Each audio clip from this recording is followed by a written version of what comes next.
একদিকে ৭৫ বছর পূর্তির উদযাপন, অন্যদিকে অশোক ষষ্ঠীতে বিশেষ পুজো। এর মধ্যেই সোমবার ধুমধাম করে লেক কালীবাড়িতে আয়োজন করা হয়েছিল বাসন্তী পুজো। মার্কণ্ডেয় পুরাণের অন্তর্গত শ্রী শ্রী চণ্ডী গ্রন্থ অনুযায়ী চন্দ্রবংশজাত রাজা সুরথ শত্রুদের ষড়যন্ত্রে সিংহাসন হারিয়ে রাজ্য থেকে বিতাড়িত হন। মনের দুঃখে গভীর বনে চলে গেলে রাজা সুরথের সঙ্গে এক বৈশ্যের সাক্ষাৎ হয়, যিনি নিজের ছেলে এবং আত্মীয়দের চক্রান্তে বাড়ি থেকে বিতাড়িত হয়েছিলেন।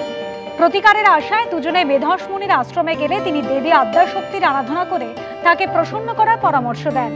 মেধস মুনির উপদেশে রাজা সুরথ এবং সমাধি নদী তীরে ৩ বছর উপবাস করে পুজো করলে দেবী দুর্গা সন্তুষ্ট হয়ে বর দেন।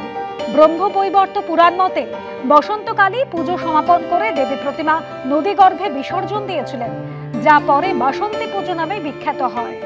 লেক কালীবাড়ির প্রতিষ্ঠা হওয়ার পর থেকে প্রতি বছর সেখানে বাসন্তী পুজো হয়ে আসছে। যদিও গত ১০ বছর ধরে এই পুজো করা হয় লেক কালীবাড়ির উল্টো দিকের উদ্যানে। ছিল বিশেষ আরতি এবং ভোগের ব্যবস্থা। লেক কালীবাড়িতে এই বাসন্তী পুজো একদম শুরু থেকেই হয়ে আসছে। তবে শেষ ১০ বছর লেক কালীবাড়ির উল্টো দিকে এখানে যে উদ্যান রয়েছে সেখানেই এই বাসন্তী পুজোর আয়োজন করা হয়। যেহেতু প্রতিষ্ঠিত মন্দির এই লেক কালীবাড়ি, সেই জন্য সব পুজোই কিন্তু এখানে করতে হয়। আগে এগুলো ছোট আকারে হতো, তখন ভিড় ছিল অল্প। দিনে দিনে দিনে দিনে মানুষ অনেক এখানে আসা আরম্ভ করেছে।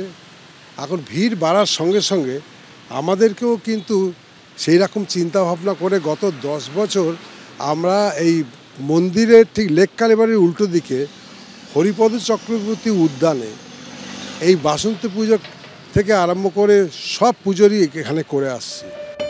মঙ্গলবার লেক কালীবাড়িতে রয়েছে অন্নপূর্ণা পুজো। অর্ণ মুখোপাধ্যায়ের রিপোর্ট, এবিপি আনন্দ, কলকাতা।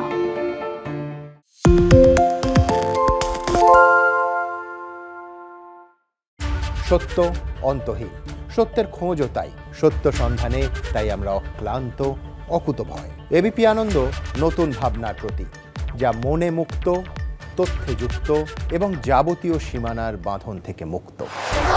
সীমা না শব্দটির মধ্যে লুকিয়ে আছে মানা শব্দটি, যেন চোখ রাঙানি এক অদৃশ্য বেড়াজাল, যা আটকে রাখে আমাদের এক ছোট্ট গণ্ডির মধ্যে। একমাত্র সঠিক খবরই গড়ে তুলবে এক মুক্ত সমাজ। সেই জগৎ গড়ার লক্ষ্যে কোনো সীমানার ঠুকুটি আমরা মানব না। এবিপি আনন্দ এগিয়ে থাকে, এগিয়ে রাখে।